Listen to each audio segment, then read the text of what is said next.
ఇప్పుడు genetic conditions ఎందుకు వస్తాయి అంటే మనకి జీన్స్ లోపల ఏమన్నా అక్షరం మార్పిడి జరిగి ఆ జీన్స్ని మన కణాలు చదవలేకపోతే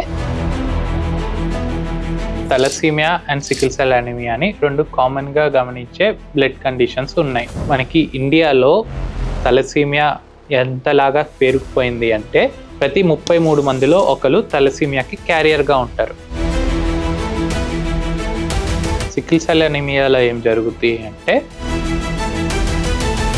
ప్రెగ్నెన్సీకి ఉంటే ముందు లేదా ప్రెగ్నెన్సీ అప్పుడైనా సరే హెచ్బి ఎలక్ట్రోఫోరెసిస్ అని టెస్ట్ చేయించుకుంటే మనకి 20,000 జీన్స్ ఉంటాయి. అందులో హిమోఫీలియాకి సంబంధించిన జీన్లో ఏమన్నా మార్పిడి జరిగితే మీ లైఫ్ స్టైల్ చాయిసెస్ వల్ల ఏమైనా రిస్క్ ఉంది అంటే దాన్ని తెలుసుకోలేం. హెల్దీ ఇండివిజువల్ ఎవరైనా సరే ఎందుకు చేయించుకుంటారు జెనెటిక్ టెస్ట్ లాంటివి? ఏనా ఇవాళ చాలా హ్యాపీగా ఉన్నావు. మెడిసిన్ బిల్ ఇంత తక్కువగా వస్తే హ్యాపీగా ఉండక ఎలా ఉంటామమ్మా? ఇంత తక్కువ రేట్కే ఇస్తున్నారంటే క్వాలిటీలో ఏమైనా డిఫరెన్సెస్ ఉన్నాయేమో. మార్కెటింగ్, డిస్ట్రిబ్యూషన్ ఇంకోటోనే అదనపు ఛార్జీలు లేవు కాబట్టే 50 to 80% మనకి డిస్కౌంట్ లో ఇస్తున్నారు. మెడ్ ప్లస్. నమస్తే అండి, నా పేరు కిషోర్ సాయి. నేను జెనెటిక్ కౌన్సిలర్. నేను హైదరాబాద్లో ప్రాక్టీస్ చేస్తూ ఉంటాను. నా సెంటర్ ఫిల్మ్ నగర్లో ఉంటుంది, మిర్రర్ జీన్ అని. అది కాకుండా నేను Pranaam hospital and Nest fetal medicine సెంటర్లో కూడా ఉంటాను. చాలామంది డైరెక్ట్గా జెనెటిక్ టెస్ట్ రిపోర్ట్లు తీసుకొని వస్తారు. ఎక్కువగా ఎందుకు వస్తూ ఉంటారు అంటే అది ఎవరికి అర్థం కాదు కాబట్టి. జెనెటిక్ టెస్ట్ రిపోర్ట్లు మనకి వేరే బ్లడ్ టెస్ట్ రిపోర్ట్లా కాదు. మనకి ఈ వాల్యూ ఉంది అండ్ రేంజ్ ఇది అనేసి రావు జెనెటిక్ టెస్ట్ రిపోర్ట్లో. ఎలా వస్తాయి అంటే మనకి జీన్ ఒక కోఆర్డినేట్స్ ఇస్తారు అండ్ ఈ అక్షరం మారింది, దానివల్ల ఈ రిస్క్ ఉంది అనేసి ఇస్తారు. దాన్ని క్లినికల్లీ అండ్ మీకు ఎంత వర్తిస్తుంది అనేది ఎక్స్ప్లెయిన్ చేయడం జరుగుతుంది. దీనివల్ల ఏమేమి సిమ్టమ్స్ రావచ్చు అండ్ ఆ సిమ్టమ్ కోసం ఎవరిని కలవాలి, ఎప్పుడు కలవాలి అండ్ ఫ్యూచర్లో ఇంకా వేరే ఏం రిస్క్ రావచ్చు ఆ కండిషన్ ప్రకారంగా అన్నది చూసి ఎక్స్ప్లెయిన్ చేసి మీకు ఒక సర్వేలెన్స్ ప్లాన్ లాగా ఇవ్వడం జరుగుతుంది. సో జెనెటిక్ కౌన్సిలింగ్ అన్నది ఎవరైనా జెనెటిక్ టెస్ట్ చేయించుకున్న తర్వాతే కాకుండా జెనెటిక్ టెస్ట్ కంటే ముందు అండ్ జెనెటిక్ టెస్ట్ తర్వాత జరిగే ఒక కాన్వర్జేషన్ లాంటిది అనమాట. మీకు ఏ రకమైన టెస్ట్ వర్తిస్తుంది అని కూడా చెప్పడం జరుగుతుంది. అండ్ దానిలో ఏమేమి ఆప్షన్స్ ఉన్నాయి, మీకు ఆ టెస్ట్లో ఏమేమి రిపోర్ట్స్ వచ్చే అవకాశం ఉంటుంది అండ్ ఈ రిపోర్ట్లతో మీకు ఫ్యూచర్లో ఎలా యాక్షన్స్ తీసుకోవచ్చు అన్నది మొత్తం ఎక్స్ప్లెయిన్ చేస్తాము. అండ్ మీకు టెస్ట్ ఆప్షన్స్ అనేది ఇస్తాము. ఇదే టెస్ట్ చేయించుకోండి అనేసి మీ బదులు డిసిషన్ తీసుకోము. అసలు మాకు జెనెటిక్ కౌన్సిలింగ్ అవసరమా అని కూడా అడుగుతూ ఉంటారు ఫోన్లో క్వైరీస్ వచ్చినప్పుడు. ఇప్పుడు టెస్ట్ చేయించుకున్నారు, దానికి రిపోర్ట్ వచ్చింది, కానీ ఆ రిపోర్ట్ మీకు ఎక్స్ప్లెయిన్ చేయడానికి గూగుల్ చేస్తూ ఉంటారు. సో అలా చేసినప్పుడు గూగుల్ ఏమంటుంది, జెనెటిక్ కౌన్సిలర్ని కలవమంటుంది.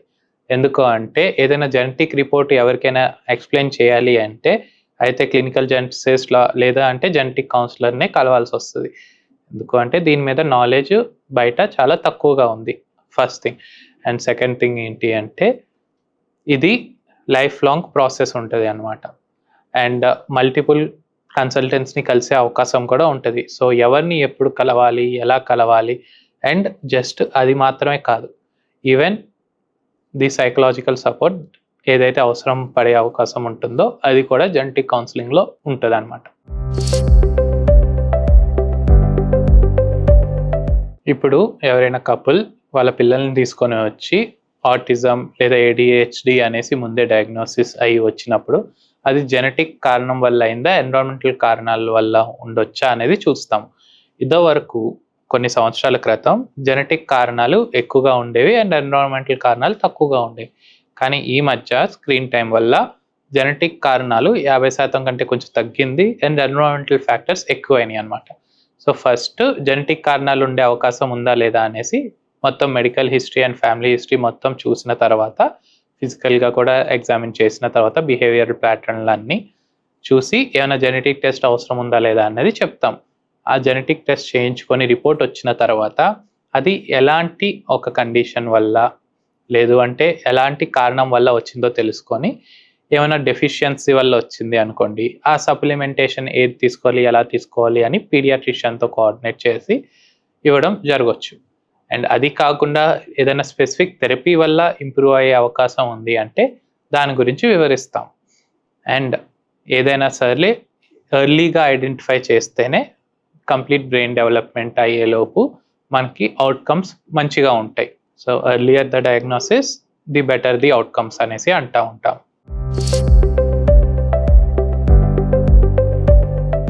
ఇప్పుడు thalassaemia and sickle cell anemia అని రెండు కామన్గా గమనించే బ్లడ్ కండిషన్స్ ఉన్నాయి. సికిల్ సెల్ అనీమియాలో ఏం జరుగుతుంది అంటే మన బ్లడ్ సెల్ ఏదైతే కాన్కేవ్ షేప్లో ఉంటాయో దాని షేపు సికిల్ అర్ధచంద్రుడి ఆకారంలో మారిపోతాయి అన్నమాట మన ఎర్ర రక్త కణాలు.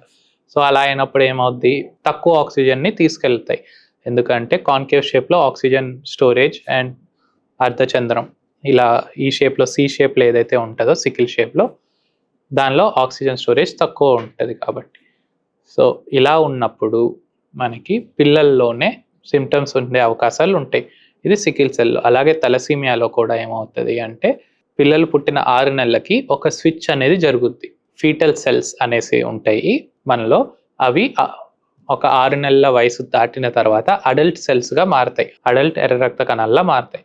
అలా మారినప్పుడు మనకి గ్రోత్కి అన్నిటికీ అవసరం ఉంటాయి అవి. అలాగే ఒకవేళ 6 నెలలప్పుడు మనకి ఆ స్విచ్ జరగలేకపోయింది అనుకోండి ఏదైనా కారణం వల్ల, అప్పుడు ఏమవుద్ది, ఫీటల్ సెల్సే ఉంటాయి అండ్ ఫీటల్ సెల్స్ సైజ్ చిన్నగా ఉంటాయి. అలా ఉన్నప్పుడు ఆక్సిజన్ క్యారీయింగ్ సరిపడా ఉండదు కాబట్టే మనకి తలసీమియా అనే కండిషన్ వచ్చే అవకాశం ఉంటుంది. ఇందులో మనము తెలుగు రాష్ట్రాల్లో ఎక్కువగా గమనించే కండిషన్ బీటా తలసీమియా అనేసి అంటాం. సో దీనికి సంబంధించిన ట్రీట్మెంట్ ఏమైనా ఉంది అంటే బోన్ మ్యారో ట్రాన్స్ప్లాంటేషన్ అది ఉంటుంది. అది హెమటాలజిస్ట్తో కోఆర్డినేట్ చేయొచ్చు. కానీ ఇది పెళ్ళికి ముందు లేదా ప్రెగ్నెన్సీకి ముందే కూడా ఐడెంటిఫై చేయొచ్చు. సింపుల్ టెస్ట్ ఉంటుంది కపుల్కి. జెనెటిక్ టెస్ట్ కంటే ముందు కూడా హెచ్బి ఎలక్ట్రోఫోరెసిస్ అనేసి టెస్ట్ చేయించుకుంటే మీ బ్లడ్లో రెడ్ బ్లడ్ సెల్స్ చాలా రకాలు ఉంటాయి. అడల్ట్, ఫీటల్, సికిల్ అనేసి డిఫరెంట్ టైప్స్ ఉంటాయి. అందులో ఏది ఎంత శాతం ఉంది అనేది చెక్ చేయొచ్చు. ఒకవేళ ఏమైనా రిస్క్ ఉంది అంటే ఆ చిన్న టెస్ట్లోనే దొరుకుద్ది. అది లోకల్ ఎలాంటి పాథాలజీ ల్యాబ్లో అయినా దొరుకుద్ది, హెచ్బి ఎలక్ట్రోఫోరెసిస్ అన్న టెస్ట్. ఇది ప్రతి ఒక్క ప్రెగ్నెంట్ కపుల్ లేదు అంటే ప్రెగ్నెన్సీ కంటే ముందు కూడా ఇద్దరులో ఎవరైనా చేయించుకున్నా మంచిది, ఇద్దరు కూడా చేయించుకున్నా మంచిది. సో దీనిలో మనకి sickle cell anaemia and thalassaemia ఈ రెండింటికి సంబంధించిన రిస్క్ తెలుస్తుంది ప్రెగ్నెన్సీ కంటే ముందు, పిల్లలు పుట్టే ముందే. కానీ పిల్లలు పుట్టిన తర్వాత ఒకవేళ తెలిసింది అంటే దీనికి తగ్గట్టుగా బోన్ మ్యారో ట్రాన్స్ప్లాంటేషన్ కానీ లేదు అంటే ట్రాన్స్ఫ్యూజన్కి సంబంధించింది కానీ హెమటాలజిస్ట్తో కోఆర్డినేట్ చేసుకోవచ్చు.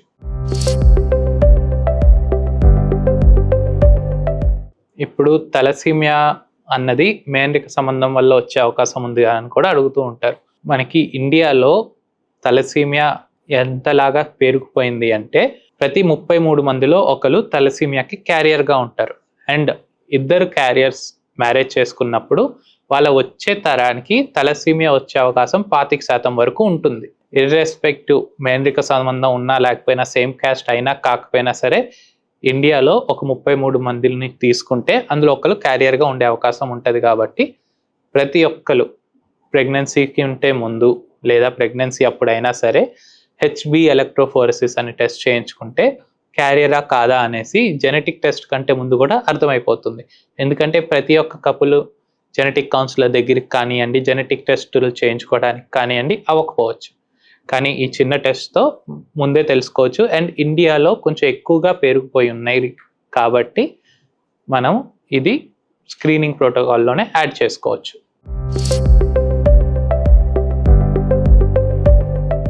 ఇప్పుడు డౌన్ సిండ్రోమ్ అనేది కూడా ఎక్కువగా వింటూ ఉంటారు. జెనెటిక్స్ లేదా జెనెటిక్ కౌన్సిలింగ్, జెనెటిక్ టెస్టింగ్ ఏమైనా అన్నా సరే ఎవరికైనా ఫస్ట్ మైండ్లో వచ్చేది డౌన్ సిండ్రోమ్ అనే ఒక కండిషన్. ఓకేనా? అసలు డౌన్ సిండ్రోమ్ అంటే ఏంటి అంటే మనకి కణాల్లో ప్రతి ఒక్క కణంలో ప్రతి ఒక్క సెల్లో 23 జతలు ఉంటాయి క్రోమోజోమ్స్. ఫస్ట్ 22 అబ్బాయిల్లో అమ్మాయిల్లో సేమ్ ఉంటాయి. ఆఖరి జత వచ్చేసరికి అబ్బాయిల్లో XY, అమ్మాయిల్లో XX క్రోమోజోమ్స్ ఉంటాయి. ఒకవేళ కణాలు విభజించుకునేటప్పుడు ఏమైనా ఎర్రర్ జరిగింది అనుకోండి, 21వ క్రోమోజోమ్లో 2 జతలా కాకుండా ఇంకోటి ఏమన్నా వచ్చింది అనుకోండి, కణాలు విభజించుకునేటప్పుడు ఏమైనా ఎర్రర్ జరిగి 2 కాకుండా 3 21వ క్రోమోజోమ్ వస్తే అప్పుడు వాళ్ళకి డౌన్ సిండ్రోమ్ ఉంది అనేసి అంటాం. ఈ డౌన్ సిండ్రోమ్కి ఇంకొక పేరు ట్రైజోమి 21 అనేసి అంటూ ఉంటాం. దీనికి కొన్ని లక్షణాలు ఉంటాయి. పిల్లలు పుట్టినప్పుడే నియోనెటాలజిస్ట్, పీడియాట్రిషియన్స్ లేదు అంటే జెనెటిక్ కౌన్సిలర్స్ చూసి టెస్ట్ కంటే ముందు కూడా చెప్పొచ్చు అండ్ టెస్ట్ చేసి కన్ఫర్మేటరీ చేయొచ్చు. అండ్ ముందు పిల్లలకి డౌన్ సిండ్రోమ్ ఉంది, ఒక బాబుకి లేదా పాపకి డౌన్ సిండ్రోమ్ ఉంది, మళ్ళీ ఇంకా ప్రెగ్నెన్సీ ప్లాన్ చేస్తున్నాం, వాళ్ళకు కూడా డౌన్ సిండ్రోమ్ వచ్చే అవకాశం ఉందా లేదా అని కూడా అడుగుతూ ఉంటారు. సో ఇది చెక్ చేయాలి అంటే కపుల్ ఎవరైతే పేరెంట్స్ ఉన్నారో వాళ్ళిద్దరికి మళ్ళీ క్రోమోజోమ్స్ వాళ్ళిద్దరి ఎలా ఉన్నాయని చెక్ చేయొచ్చు. డౌన్ సిండ్రోము ప్రతిసారి ఇంకొకసారి రిపీట్ అయ్యే అవకాశం ఉండకపోవచ్చు, కానీ కొన్ని సినారియోస్లో రిపీట్ అయ్యే అవకాశం ఉంటుంది. సో మీ క్రోమోజోమ్స్ ఎలా ఉన్నాయి అని చూసి అసలు రిస్క్ ఉందా లేదా అని తెలుసుకోవాలి అంటే పేరెంటల్ టెస్టింగ్ అవసరం ఉంటుంది, వచ్చే తరానికి రిస్క్ ఉందా లేదా అని తెలుసుకోవాలంటే. హిమోఫీలియాకి ఇంకొక పేరు ఉంది, రాయల్ డిజీజ్ అని. హిమోఫీలియా అనేది మనకి బ్లడ్ డిసార్డరే. అందులో ఏమవుద్ది అంటే బ్లడ్ క్లాట్ అవ్వదు, బ్లడ్ ఏమైనా కట్ అయింది అనుకోండి బ్లడ్ కంటిన్యూస్గా వస్తూనే ఉంటుంది. మనకి క్లాటింగ్ ఫ్యాక్టర్స్ చాలా ఉంటాయి, బ్లడ్ గడ్డగట్టుకోవాలి అంటే చాలా ఫ్యాక్టర్స్ ఉంటాయి. అందులో ఏమైనా డిస్టర్బ్ అయింది అనుకోండి హిమోఫీలియా వచ్చే అవకాశం ఉంటుంది. సో ఇది కూడా ఒక టైప్ ఆఫ్ జెనెటిక్ కండిషన్. మనకి 20,000 జీన్స్ ఉంటాయి, అందులో హిమోఫీలియాకి సంబంధించిన జీన్లో ఏమన్నా మార్పిడి జరిగితే అప్పుడు హిమోఫీలియా అన్న కండిషన్ వస్తుంది. అండ్ దీనికి తగ్గట్టుగా ట్రీట్మెంట్ అండ్ ప్రికాషన్స్ అవైలబుల్ ఉంటాయి. దానికి పీడియాట్రిక్ హెమటాలజిస్ట్ లేదు అంటే హెమటాలజిస్ట్తో మాట్లాడి కోఆర్డినేట్ చేయొచ్చు. మనం genetic counsellors diagnosis and future ఎలాగ కేర్ తీసుకోవాలి అన్నది ఎక్స్ప్లెయిన్ చేసిన తర్వాత రిఫర్ చేయడం జరుగుతుంది. ఇప్పుడు హెల్దీ ఇండివిజువల్స్ ఎవరైనా జెనెటిక్ టెస్ట్ చేసుకున్నారు అంటే ఏ టైప్ ఆఫ్ జెనెటిక్ టెస్ట్ చేసుకున్నారు అన్న దాన్ని బట్టి ఉంటుంది. ఒకవేళ ఫ్యూచర్లో ఏమైనా రిస్క్ వచ్చే అవకాశం ఉందా లేదా అన్నది చేయించుకుని అందులో ఎలాంటి రిస్క్ లేదు అంటే జెనెటిక్స్ ప్రకారంగా రిస్క్ లేదు, కానీ లైఫ్ స్టైల్ చాయిసెస్ వల్ల రిస్క్ ఉండొచ్చు అన్నది ఉంటుంది. సో జెనెటిక్స్లో మీకు కణాల లోపల జీన్స్ ఏమైతే ఉన్నాయో దానివల్ల ఏమైనా రిస్క్ ఉందా లేదా అన్నది తెలుసుకోవచ్చు, కానీ మీ లైఫ్ స్టైల్ చాయిసెస్ వల్ల ఏమైనా రిస్క్ ఉంది అంటే దాన్ని తెలుసుకోలేం. హెల్దీ ఇండివిజువల్ ఎవరైనా సరే ఎందుకు చేయించుకుంటారు జెనెటిక్ టెస్ట్ లాంటివి? కొన్ని సంవత్సరాల తర్వాత ఏమైనా రిస్క్ ఉండొచ్చా, క్యాన్సర్కి సంబంధించింది, మూవ్మెంట్కి సంబంధించింది, ఒక 40 సంవత్సరాల తర్వాత 20 సంవత్సరాల తర్వాత నాకేమైనా రిస్క్ రావచ్చా అని తెలుసుకోవడానికి చేస్తూ ఉంటారు. సో అలాంటప్పుడు జెనెటిక్స్ అంతా నార్మల్ ఉన్నా సరే లైఫ్ స్టైల్ చాయిసెస్ వల్ల ఏమైనా వచ్చే అవకాశం ఉండొచ్చు.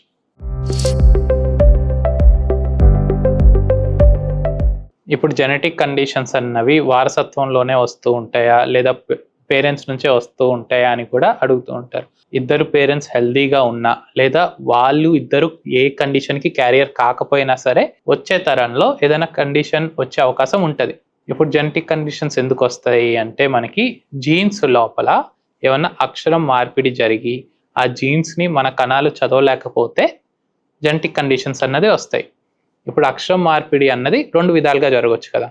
ఒకటి మనకి తల్లిదండ్రుల నుంచి వచ్చే జీన్స్లో అయినా సరే అక్షరం మార్పిడి ఉండొచ్చు, లేదా స్పర్మ్ ఎగ్ ఫస్ట్ టైం కలిసి ఎంబ్రియో తయారయ్యి అప్పుడు కణాలు విభజించుకునేటప్పుడైనా అక్షరం మార్పిడి జరగచ్చు.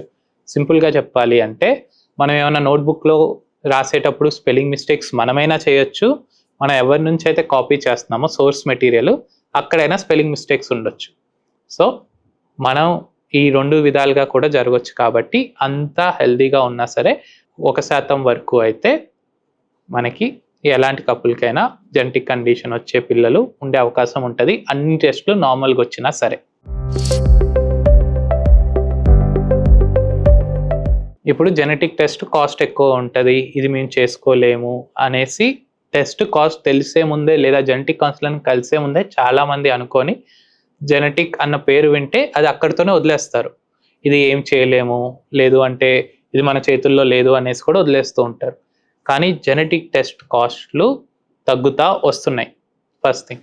అండ్ మీకు స్పెసిఫిక్గా ఏ రకమైన జెనెటిక్ టెస్ట్ అవసరం ఉంటుందా లేదా అన్నది ఒక జెనెటిక్ కౌన్సిలర్ని కలిస్తేనే మీకు తెలుస్తుంది. ఏ టెస్ట్ అవసరం ఉండొచ్చు, ఏ టెస్ట్ దానివల్ల మనకి ఎలాంటి ఫ్యూచర్లో తెలుసుకునే అవకాశం ఉంటుంది. దాన్ని మనము ఎలాగా ట్రీట్మెంట్ ప్రోటోకాల్లో యాడ్ చేసుకోవచ్చు అన్నది తెలుస్తుంది.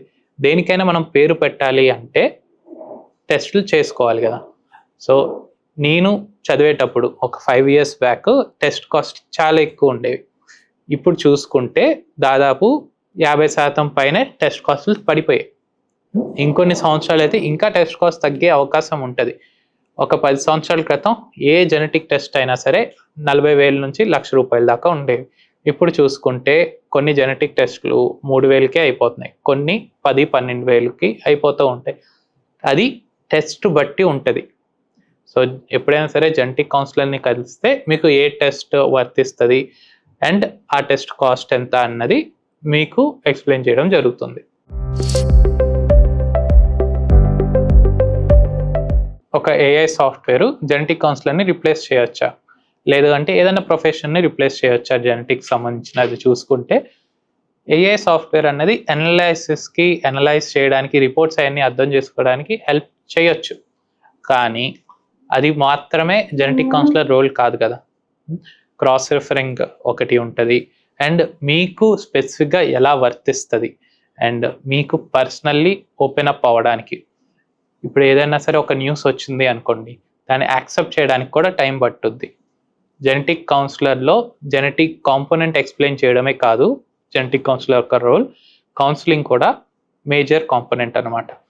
సో ఏఐ అన్నది జెనెటిక్ కౌన్సిలర్కి అసిస్ట్ చేస్తుంది అండ్ ఎవరైనా జెనెటిక్ కౌన్సిలింగ్ సెషన్కి వచ్చారు అంటే వాళ్ళకు కూడా ఎలాంటి క్వశ్చన్స్ అడగాలి అనేది ఎక్స్ప్లెయిన్ చేయొచ్చు.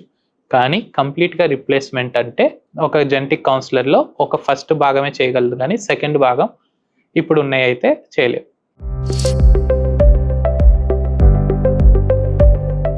ఇప్పుడు జెనెటిక్స్లో చాలా కొత్త టెక్నిక్స్ వస్తూ ఉంటున్నాయి. నాకు ఎక్కువగా ఎక్సైట్ అయ్యేది లేదు అంటే వెయిట్ చేసేవి gene therapies and long read sequencing అనేసి కొన్ని ఉంటాయి అన్నమాట. సో జీన్ థెరపీస్లో ఇంప్రూవ్మెంట్స్ అయితే వస్తున్నాయి, కానీ అది రావడానికి అండ్ ప్రజలకి ఉపయోగపడడానికి ఒక దశాబ్దం అయితే పట్టే అవకాశం ఉండొచ్చు అండ్ దానికంటే ఎక్కువ కూడా ఉండొచ్చు. అండ్ లాంగ్ రీడ్ సీక్వెన్సింగ్ అంటే టెస్టింగ్ ప్రకారంగా చూసుకుంటే మనకి ఇన్ని సంవత్సరాలు ఏవైతే మిస్ అయినాయో ఇప్పుడు వచ్చే కొత్త టెక్నిక్స్ వల్ల చాలామంది పిల్లలకి లేదా పెద్దలకి అన్డయాగ్నోస్ అయిన కేసెస్ని ఐడెంటిఫై చేసే అవకాశాలు మనకి ఎక్కువగా దొరుకుతున్నాయి.